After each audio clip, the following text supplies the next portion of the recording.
Hello மக்களே, இன்னைக்கு நாம பார்க்க போற விஷயம் நிஜமாவே உங்க சிந்தனையே புரட்டி போடக்கூடிய ஒரு கான்செப்ட். அதான் ரொம்ப பிரபலமான 80-20 ரூல், அதாவது பாரெட்டோ தத்துவம். நாம செய்யற வேலை, அதுக்கான ரிசல்ட், நம்ம சுத்தி நடக்கிற விஷயங்கள் எல்லாம் நிஜத்துல எப்படி வேலை செய்யுதுன்னு புரிஞ்சுக்க இந்த கான்செப்ட் ஒரு புது கண்ணாடியாவே நமக்கு அமைய போகுது. தயாரா? சரி, வாங்க உள்ள போலாம். இன்னைக்கு நாம என்னென்ன பார்க்க போறோம்னா, சமமற்ற பகிர்வு, 100% கட்டுக்கதை, குறையும் இறுதிநிலை பலன், ஒரு இன்ட்ரெஸ்டிங்கான MS பெயிண்ட் கார் உதாரணம், அப்புறம் கவனிப்புக்கும் இயற்கை விதிக்கும் உள்ள வித்தியாசம். இதான் நம்ம பிளான். சரி, பகுதிக்கு வருவோம். சமமட்ட பகிர்வு. இந்த 80-20 விதி எங்கிருந்து ஆரம்பிச்சதுன்னு பாப்போம். இந்த பரேட்டோ தத்துவம் முதலா இத்தாலியில தான் பிறந்தது.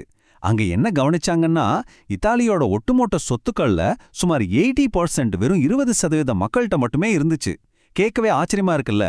உலகத்துல பெரும்பாலான விஷயங்கள் சமமா பகிர்ந்தளிக்கப்படுறதே இல்ல அப்படிங்கிற ஒரு அடிப்படையான உண்மை இங்க இருந்து தான் ஆரம்பிச்சது.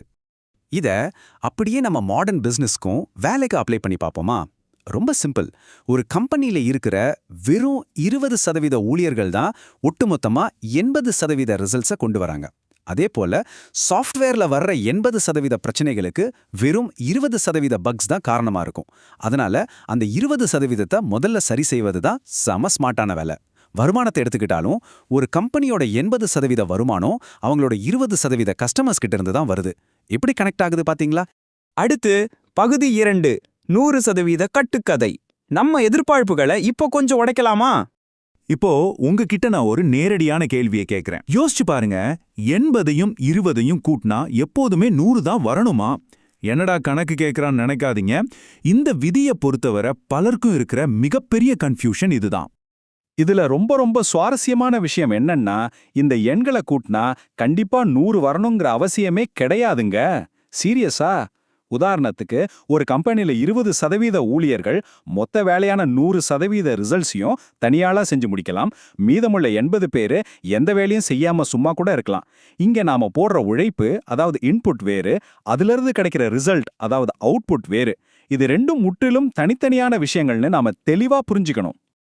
இப்போ பகுதி 3, குறையும் இறுதிநிலை பலன், அதாவது உழைப்போட நிஜமுகம் எப்படி இருக்கும்னு பார்க்கலாம். ஒரு பெர்ஃபெக்ட்டான கற்பனை உலகத்துல நாம என்ன நினைப்போம்? நாம கொடுக்கிற ஒவ்வொரு யூனிட் உழைப்புக்கும் கரெக்டா ஒரு யூனிட் பலன் கிடைக்கும்னு நினைப்போம் இல்லையா? ஆனா நிஜ உலகம் அப்படி வேலை செய்யறதில்ல பாஸ். நாம 5 புதிய ஐடியாக்களை கொண்டு வந்தா அதுல 4 ஃபெயில் ஆகலாம். ஆனா அந்த ஒரே ஒரு ஐடியா அது மிகப்பெரிய தாக்கத்தை ஏற்படுத்தி ஒட்டுமொத்த ப்ராஜெக்டையே சக்சஸ் ஆக்கிடும். இதுதான் நிஜம். இதுக்கு பின்னாடியில இருக்கிற அந்த எக்கனாமிக்ஸ் கான்செப்ட் தான் குறையும் இறுதிநிலை பலன், அதாவது டிமினிஷிங் மார்ஜினல் பெனிஃபிட். சிம்பிளா சொல்லணும்னா, ஒரு வேலையில நீங்க எக்ஸ்ட்ராவா எவ்வளவு நேரத்தையோ ஆட்களையோ சேர்க்கறீங்களோ அதுக்கேத்த மாதிரி ஃபைனல் ரிசல்ட்ல ஏற்படுற இம்பாக்ட் அப்படியே படிப்படியா குறைஞ்சிக்கிட்டே வரும். ஒரு கட்டத்துக்கு மேல நீங்க மணிக்கணக்கா செலவிட்டாலும் அது சின்ன சின்ன விஷயங்களை சரி செய்ய மட்டும்தானே தவிர ஒட்டுமொத்த ரிசல்ட்ல எந்த பெரிய மேஜிக்கையும் பண்ணிடாது. ஓகே, பகுதி 4, MS பெயிண்ட் காரின் எழுத்துக்காட்டு. இந்த கான்செப்டை இது உங்களுக்கு ரொம்ப ஈஸியா புரிய வைக்கும். ஒரு ஆர்டிஸ்ட் MS பெயிண்ட்ல ஒரு காரை வரையறதா வச்சுப்போம். 5 நிமிஷத்துல 5 லெவல்ல கார் வரையப்படுது. இதுல அந்த 1 நிமிஷம் இருக்கு பாத்தீங்களா? அதாவது ஒட்டுமொத்த நேரத்துல 20% அதுலயே அந்த காரோட அடிப்படை வடிவம், அதான் அந்த வயர் ஃப்ரேம் ரெடி ஆயிடுது. அது என்ன வண்டி அப்படிங்கிற ஒட்டுமொத்த ஸ்ட்ரக்சரும் நமக்கு அந்த 1 நிமிஷத்திலே கிடைச்சிடுது. அதுக்கப்புறம் வர 4 நிமிஷமும் வெறும் கலர் அடிக்கவும் சின்ன சின்ன ஷேடிங்ஸ் கொடுக்கவும் மட்டுமே பயன்படுது. இது எது அவ்வளோ சூப்பரா விளக்குதுன்னா, உங்க கிளையண்ட்டுக்கு என்ன வேணும்னே சரியா தெரியலன்னு வச்சுக்கலாம். அவங்களுக்கு கார் வேணுமா இல்ல படகு வேணுமானே ஒரு கன்ஃபியூஷன் இருக்கிறப்போ, நீங்க 5 நிமிஷம் முழுசா செலவழிச்சு ரொம்ப டீட்டெயில்டா ஒரு காரை வரைஞ்சி காட்டுறது டோட்டல் வேஸ்ட்.